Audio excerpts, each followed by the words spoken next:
Relationship matters. Tonight on Talking Politics, the acting chair of the Cannabis Control Commission joins me on the state of the industry and the agency after months of controversy. But first, the incumbents are out in a couple races for the Boston City Council after coming in third in last month's historic preliminary elections. That includes Kendra Lara, who lost her 6th district seat representing Jamaica Plain, West Roxbury, and parts of Mission Hill and Roslindale. Next month, William King and Ben Weber will be going head-to-head for the job. Ben Weber is a labor attorney and a former assistant attorney general, and he joins me now. Ben Weber, thanks for being here. There is, as you know, a big plan being spearheaded by Boston Medical Center to put hundreds of new treatment beds and housing units at the site of the current Shattuck Hospital, right on the edge of Franklin Park. Do you support that plan or not, and why? Yeah, well, thank you for having me, Adam. I think that's one of the most important issues we have here in District 6, if not the city. I support the Housing First model, which allows people to have safe housing so they can access services and get their lives back together. When I first heard about the plan, I heard about complaints about needles in Franklin Park. I took a walking tour. I saw the needles and drug paraphernalia, and I've been closely monitoring the process. And I think that the issues with the current proposal from DCAM and BMC right now are one, this I think is a region-wide issue that requires a regional solution. But in the plan, it looks like they're only looking at Franklin Park. So I'd like to see a plan that provides more of a regional approach. Two, it's not clear that the science supports the kind of proposal that they have now, which would allow people who are in long-term recovery to live alongside people who are still using substances. I think in the Boston Globe, there was reporting from healthcare administrators who said it's not a good idea to put those two populations alongside of each other. So I think that has to be addressed in the plan. And three, I haven't seen anything in the plan or from the stakeholders yet about how they're going to make sure that the people living on Franklin Park and living near these treatment facilities are going to be protected and that the effects of it are going to be mitigated. So I think I am in favor of some form of substance abuse treatment centers going into that area, but the plan as it stands right now, I think there's a lot of work that needs to be done, and as a counselor, I look forward to being part of that process. Okay, so just so I'm clear, you approve of the idea in principle, but the current plan you do not support, it sounds like, is what you're saying. Am I getting that right? Yeah, based on what I've heard so far, it seems like the plan is A, too big, B, does not include a regional approach to this region-wide issue, and also I haven't heard feedback on how the plans by the mayor to reestablish Long Island as a treatment facility would impact this proposal. And three, I haven't heard anything about how it's going to how they're going to mitigate impacts on the community. I don't think one community should have to bear this burden alone. Okay, you and your opponent in this race, William King, who we're also talking to in this show, you both cite affordable housing as another key area of need for the city. Can you give me an example of maybe just one concrete step that you would like to see the city taking to expand affordable housing opportunities for residents that it's not taking at the moment? Well, I think I'll just say two. One is expanding the city housing voucher program, which has the advantage of being available to families with mixed immigration status. Two, I would advocate for a right to counsel for anyone involved in eviction proceedings. I think those are things we want to do because to be able to keep people in their housing, make existing housing more affordable. I do support the mayor and the city council enacted revisions to affordable housing requirements, and I'd certainly want to keep a close eye to make sure that our affordable housing is getting built. By that, do you mean requiring developers to build a higher percentage of affordable units when they create new projects? Correct. I'm on the JP Neighborhood Council. I've served on the housing committee, and we actually have a higher requirement for the number of affordable housing units. And I would I'm in favor of the increase from it's about 13% of the units need to be affordable. It's moved up to 17%. I'd be in favor of an increase if we're not having our affordable housing needs met, and also looking at the income requirements to be eligible for those affordable units is something we need to keep a close eye on and make sure developers are meeting the requirements that the city has just recently established. You and William King also have another point of agreement. You say that you'd like to make the council less divisive than it's been, or less divided, more collegial and collaborative. How can one councilor have that kind of impact? Well, as an attorney, I've been in adversarial relationships or situations for 18 years. I know how to work with people who are disagreeing with me in a respectful manner, and to try to use facts and science to guide arguments and to get practical goals accomplished. So I think I can be part of the solution on the city council, and I look forward to working with the other councilors if I'm elected. You've been endorsed by Mayor Wu, and you and she seem to agree on a number of different policy issues. Is there a particular area where you disagree with what the mayor has done, where you think she's just getting a particular topic or a particular approach wrong? Well, I think we've seen here in District 6 a couple issues. One is the road redesign on Center Street in West Roxbury. Another one is the move of the O'Brien. And I think people in our community, and I think across the city, did not feel like their concerns were being adequately heard. And so, I think the mayor can do a better job making sure people's concerns are heard. And that would be my job, is to make sure people felt like they had a strong advocate, in City Hall, and I would want to be that for them. Some of our viewers will know this, but in West Roxbury, you're talking about the administration's plan to reconfigure Center Street, diminishing the total real estate allocated for cars, creating bike lanes, which has sparked a lot of pushback. That plan's about to go ahead. Do you think that it's the wrong way to go? Leaving aside the question of engagement. Yeah, I know. You crossing Center Street in West Roxbury is difficult.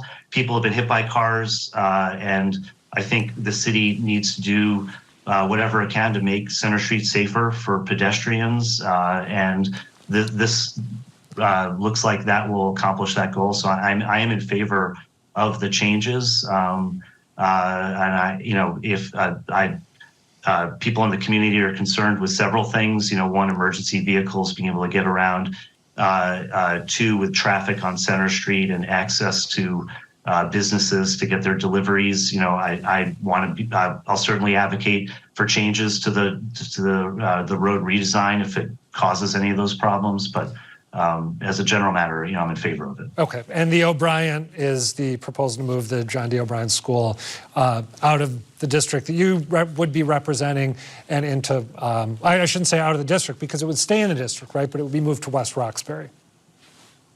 That's correct.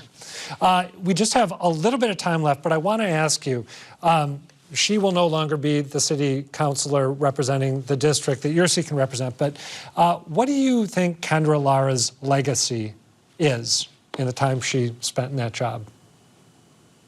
Well, I hope her legacy is that she broke barriers here in District 6, and that she fought for progressive values that I believe in. She stood up for a lot of great things in the city and progress. So that's what I'm hoping she's remembered for. My goal would be just to continue the good work that she put in on the city council. Okay, Ben Weber, thank you again for this conversation, and good luck on the campaign trail. Okay, thank you, Adam. Next up is the man facing off against Ben Weber in the final. William King is an IT director and former technology specialist for the Boston Public Schools, and he joins me now. Thanks for being here. Thanks for having me. I want to start on the same topic that I started with Ben Weber on, which is this big plan to create a new recovery campus at the site of the current Shattuck Hospital right on the edge of Franklin Park. Hundreds of new treatment beds proposed, hundreds of new supportive housing units. What's your stance on that project? So, yeah, I currently oppose the current scope of the project.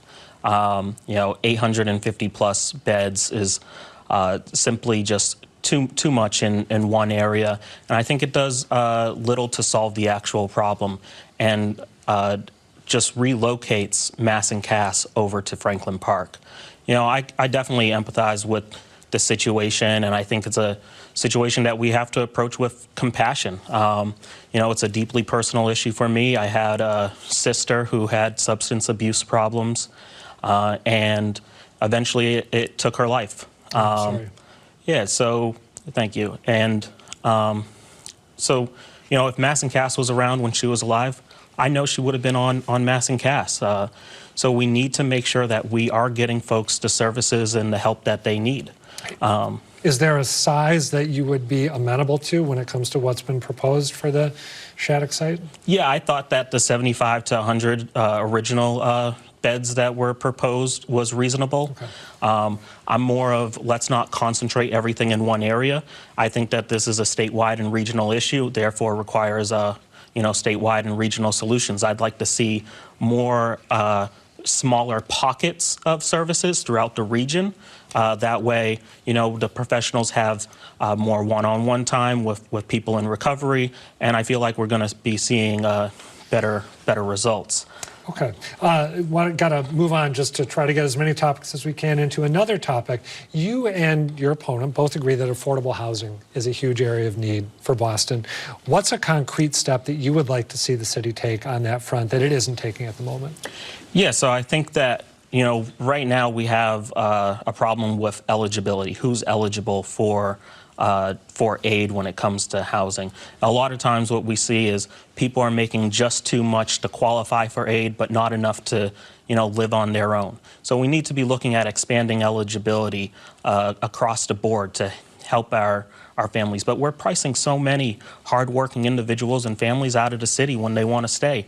And we want folks that want to come to the city to be able to afford to come to the city also. So yeah, I'd like to see, more affordable housing that is affordable to Boston residents, more in that 30 to 50% of the AMI range, so that residents here in Boston can afford them. Okay. Like your opponent, you've also said that you'd like to make the council less divisive than it currently is, less divided, more collaborative and collegial. How would you go about doing that? Yeah, I think just bringing some leadership. I'm of the mindset that, sure, we can disagree, we're going to have our differences, but we've got to work together. We've got to find some common ground, and when we do, that's when we start delivering real results for our communities. I'm not of the mindset just because we disagree, we've got to stop talking. We need to restore the focus back to where it should be, on the residents who elected us to serve. You have been endorsed by some of the more conservative voices on the council, Frank Baker, who's going to be leaving when this term expires, Aaron Murphy, for example.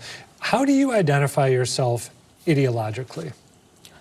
So as a councilor, you got to represent everyone. And regardless of, personal beliefs or ideology. And yeah, I mean, we don't always agree, but I want to at least Councilor Murphy, who's going to be on the council, if she's reelected, she's someone I want to work with, because, the people deserve that, deserve someone who's going to work with them. The way I see myself is I'm a liberal Democrat. I've always been a Democrat, always will be a Democrat, and I believe in democratic values. I think a lot of journalists, myself included, perhaps, have characterized you as the more moderate candidate in the final, vis-a-vis Ben Weber. Is that a fair characterization, or would you take issue with it? I mean, I don't like labels. I think that I, embody a lot of different values. I have progressive beliefs. I have liberal beliefs. Some may say I have some moderate beliefs, but I think that I tend to be that more traditional liberal Democrat. Okay. What's your position on the big plan to reconfigure West Roxbury, the West Roxbury Road Diet, which is going to reinvent Center Street and elicited a ton of local opposition? I think it's about to be implemented. Do you think it's the right way to go? So I think that we all want a safer Center Street. My problem with it was the process. We didn't have much of a community process. A lot of residents felt like they weren't being heard, that they didn't have any input in what was going on, and they had some concerns around double parking, and are we going to enforce the parking limits on Center Street? Because if you still have double parking and now you have one travel lane, you have folks who are double parked in the only travel lane, what's it going to do to the traffic that spills over onto our side streets? Are we going to have some speed bumps to try to slow down any traffic going through there for cut-throughs? So just so I'm clear, given that you were concerned about the process that led to it, do you think that the plan as it's going to be implemented very soon, is it going to make West Roxbury and Center Street better? I mean, it looks like they've already started to work on the redesign, so we'll see what happens. It's going in, and we'll see how it works. Okay. In a forum that I was reading about back in the prelim involving you and Ben Weber and Kendra Lara, you noted that you are, I believe, the only candidate in this race who was born in Boston and grew up in the district. Am I getting that right? Yes. Okay. Yeah. Why is that important? Because I feel like I have that lived experience of growing up in the city. You know, I understand a lot of the challenges that face our residents. I know where our city has been, where we want to be heading, and where we don't want to go back to. You know, I understand the financial struggles of many that many face in this city. I grew up in a family that lived paycheck to paycheck. A mom who was disabled and couldn't work, and my dad had to work multiple minimum wage jobs just to provide. I'm a Boston public school graduate. I've experienced the overcrowded classrooms, the lack of resources and disparities in educational opportunities.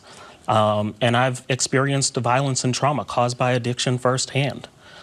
So, you know, I've seen this city, the good and the bad, and that's what shaped me and who I am today and my outlook on the issues. And I think that is an important piece, you know, when people are looking for someone who's going to represent them. Okay, last question for you briefly. What do you think Kendra Lara's legacy is going to be when she leaves the council? I mean, I think that, you know, she was a steward for the community, and, you know, she's very passionate about the issues and worked hard and advocated for the district to and sought change. So I think that, you know, she'll be remembered for that. You know, and yeah, I think now it's I mean, we're going to have a different voice on the council, and we'll see what the voters decide. All right, William King. Yeah, thank you. Finally, tonight, there's been a lot of focus in recent weeks on the drama and dysfunction coming out of the state's Cannabis Control Commission, from ongoing structural concerns to accusations of misconduct and the suspension of Chair Shannon O'Brien, who's now suing the state because of it. There has been a lot to cover, but, well, it's all been playing out. The commission has continued to regulate the cannabis industry, and they've been making some big changes. The acting chair of the commission, Ava Callender Concepcion, joins me now to talk them through. Thank you for being here. Thank you for having me. So you just completed, you and your colleagues on the commission, this big revamp of regulations governing the industry. And I know some of what you did is aimed at implementing this new law involving boosting equity in the industry. Can you tell me what you are going to be doing, what the state's going to be doing differently on that front moving forward? Sure. So that bill, so Chapter 180 is probably the biggest, most comprehensive changes we've had in the cannabis industry since the creation of the Cannabis Control Commission back in 2017. But what that bill does is it hits a few different things. One, it gives the commission authority and oversight over host community agreements. And those are the agreements that potential licensees have to enter into with the area, the town or the city where they want to be located. The other thing is, we've always had equity requirements at the state level. So we are the first state in the entire United States of America to have equity baked into our statute and the way that we function here in the cannabis space. But that didn't apply to municipalities. So this new law requires municipalities to enact equity provisions within their licensing process, within their interactions with cannabis entities going forward to increase social equity participants within this space. And then the other thing that is combed into that. I guess there are two more things. One is the social consumption. So this law fixes a component of the law that prevented social consumption from happening. And then the last thing is around suitability. So this law creates more access to employment opportunities for people who have criminal records. And I think some of our viewers will know this, but when it comes to the equity piece, the idea in part was that the industry was going to provide opportunities to communities that have been harmed in the war on drugs, born in disproportionate impact, and that has not exactly played out so far the way that people had hoped, right? I think that's a fair statement to make. We have made strides in the Cannabis Control Commission with the creation of our social equity program that is specifically for individuals from harmed communities, those communities that we've identified as being the most impacted by the war on drugs. There are expedited review processes for those individuals as well, but we understand that there was more that needed to happen, and that was sort of the crux of our advocacy and efforts for Chapter 180 to be created and then ultimately enacted. You mentioned social consumption, which I was going to ask you about last, but let's talk about it now. Sure. So social consumption, again, as many people will know, involves being able to go like to a cafe type setting, right? Congregate, use cannabis products. What is the future of that at this point? 'Cause it's not happening now. It's not happening yet. It's not happening yet, but there is a working group already working diligently to come to the commission, the full commission, with their recommendations on what this should look like, and that's being led by two other commissioners. So my colleagues, Commissioner Camargo and Commissioner Stebbins, who have done hearings throughout the Commonwealth. They've visited a number of different locations, and they're really trying to understand the social consumption space and how it can be applied here, because there are other states that currently have social consumption. We won't be the first. Right? California, Colorado, there are a few others that that also have that in mind and that are already have that available to licensees.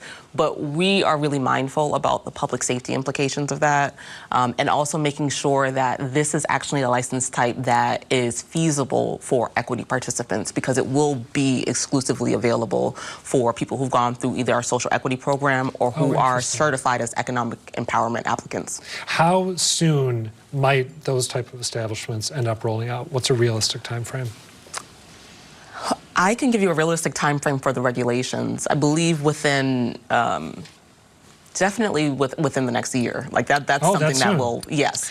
But in terms of when someone would commence operations as a social consumption entity, I can't really give you a clear picture on that. And one more question about, I think, Chapter 180. Am I right that individual municipalities are going to be able to, they can proactively opt in, right? Or opt out? No, so that was originally something that was considered by the former iteration of commissioners at the Cannabis Control Commission, but that was, we referred to it as the pilot program, and the opting in, opting out, that is something that will no longer be a part of the process going forward, but I can't tell you the logistics of that just because I'm not the individual. I'm glad you set me straight on that, though. I want to ask you about former Chair Shannon O'Brien, who was suspended by Treasurer Deborah Goldberg, the characterization that she made of the CCC in the lawsuit that she filed in response to her suspension. She called the place that you represent, quote, an agency which is widely recognized to be broken and failing to serve the public interest and the interests of disadvantaged communities in particular because of an entrenched bureaucracy and infighting. What do you make of her assessment?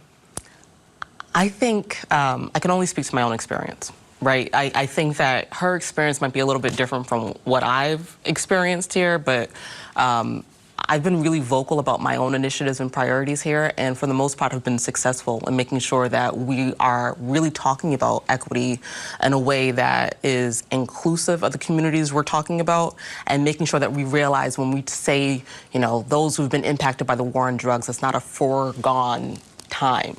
I think this is evident, and I mentioned suitability, which is something that I have been the lead on in terms of the way that we regulate and making sure that we're not creating additional collateral consequences for people who have been the most impacted by the war on drugs. Again, if someone has a criminal record, making it easier for them to get access creating to gainful employment opportunities in a space that they've already been a part of. And that is also a way that we are combating that legacy marketplace and making it less appealing. It's like we want to understand it. We want to make sure that the communities that have been the most impacted are heard and a part of these processes. And I think that what we've been able to accomplish is it tells on itself. We wouldn't have been able to do this if it wasn't for staff involvement and having people coming to the table and working in a real cohesive way. Okay. There is, as you know, a push in the wake of Shannon O'Brien's suspension for increased oversight from Beacon Hill, including possibly an independent inspector general for the CCC. What do you think of the idea of having an inspector general for the organization? I think it's an interesting concept. I think it also shows the need for increased understanding of the Cannabis Control Commission. So I think before we started, I mentioned the fact that there's increased intention right now on the agency itself. And you might think that it's a negative, but in reality, I think it offers an opportunity for us to really engage more and get the public eye to understand that this is an agency and an industry that is really growing at a rapid speed. So the attention makes sense. But we're also, there are certain layers here. So there are 3 constitutional officers who have the appointing authority over the commissioners in this space. Right, we got the treasurer. The treasurer, the governor, and the attorney general, who is my appointing authority. And below that, you have the 5 commissioners, and then we have leadership and staff and so forth. But what I would say to that is, we also have talked to the legislature. I've created our executive and legislative outreach strategy, which was geared towards making sure that we constantly have a free flow of information, that we have that transparency. One of those things that I also did was around the State of Cannabis event that is held on Beacon Hill in the State House, to make sure that we're available and answering any questions that might, be in the midst. So I think that what we've been able to accomplish, and the legislature listening in the passage of Chapter 180 and trusting us with increased authority, is telling. I think that it's also important to recognize that the legislature is a large number of individuals. That's very true. And there are, I believe, like 5 or 6, you can correct me if I'm wrong, who are the authors of the correspondence that you reference. But they don't speak for the totality. Exactly. Yeah. All right, we have to leave it there due to time constraints, but Ava Callender Concepcion, thank you for this conversation. Appreciate it. Thank you for having me. That's it for tonight, but do come back next week and please tell us what you think. The email's talkingpolitics@wgbh.org. The website's gbhnews.org/talkingpolitics, or on occasion, you can find me on X. I'm @ReillyAdam. For now, thank you for watching, and good night.